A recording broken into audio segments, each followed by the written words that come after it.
फूल को हक दो, वह हवा को प्यार करे। ओस धूप रंगों से जितना भर सके भरे, सेहरे कांपे उभरे। और कभी किसी एक अखुए की आहट पर पंखुरी पंखुरी सारी आयु नाप कर दे दे। किसी एक अनदेखे अनजाने क्षण को नए फूलों के लिए। गंध को हक दो, वह उड़े बहे घिरे झरे मिट जाए नई गंध के लिए।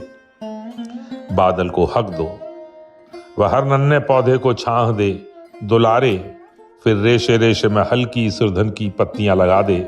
फिर कहीं भी गिरे, बरसे गहरे टूटे चुक जाए नए बादल के लिए।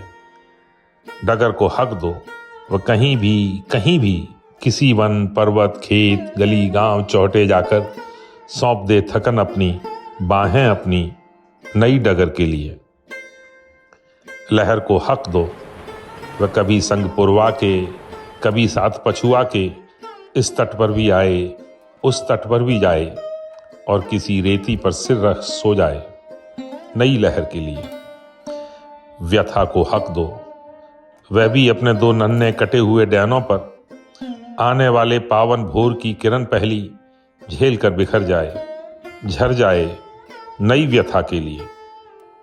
माटी को हक दो, वह भीजे सर से फूटे अखवाए इन मेड़ों से लेकर उन मेड़ों तक छाए और कभी न हारे। यदि हारे तब भी उसके माथे पर हिले और उठती ही जाए यह दूब की पताका नए मानव के लिए।